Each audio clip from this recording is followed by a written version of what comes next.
we'll start with President Biden's surprise visit to Kyiv last night, just days before the first anniversary of Russia's invasion of Ukraine. It was a dramatic show of solidarity with President Zelensky. The visit was a closely guarded secret. Biden was expected to visit Poland to mark that one-year anniversary, but he embarked on a nearly 10-hour train ride from the Polish border to visit Ukraine's capital. How do you see this visit, and do you think this is an escalation in the war? Well, I think it's a very important visit, Rita. There was a lot of people waiting for President Biden to make this visit.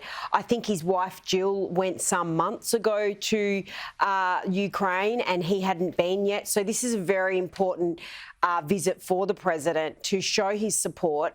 And obviously a year on, the war is still ongoing. So it's important that America shows that they are, supporting Ukraine in this process that's taken so long. Well, they've certainly been showing support financially, and President Biden pledged another $500 million of additional assistance for Ukraine. But some people are asking how smart it is to continue to poke Vladimir Putin. So we know Vladimir Putin is evil. We know he does not want to lose face with the Russians. And we are talking here about a nuclear power. Sophie, do we trust President Biden to have the acumen and the strength to lead the West into a major conflict with China and Russia on one side and the NATO allies on the other?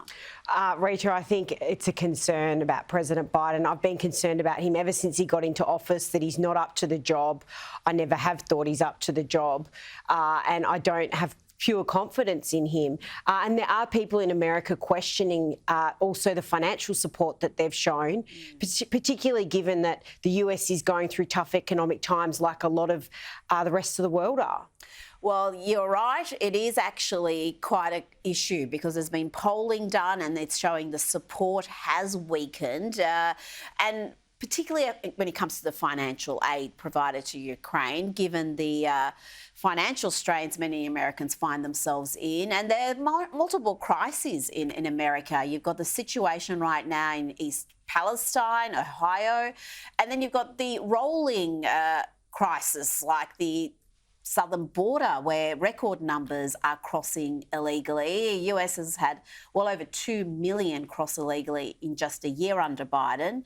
And a new Associated Press Centre Public Affairs research poll published last week showed that support among the American public for providing Ukraine weaponry and direct economic assistance has softened considerably. Only 37% are in favour of sending government funds directly to Ukraine. 48% say they favour the US providing weapons to Ukraine. That's more than the number who oppose it, but the figure is dropping significantly. It was 60% just 3 months ago. So, Sophie, that gives you an insight into the politics around this in the US, the domestic politics, and of course then there's the geopolitical considerations, and you do wonder if the Biden administration is equipped to deal with any of it.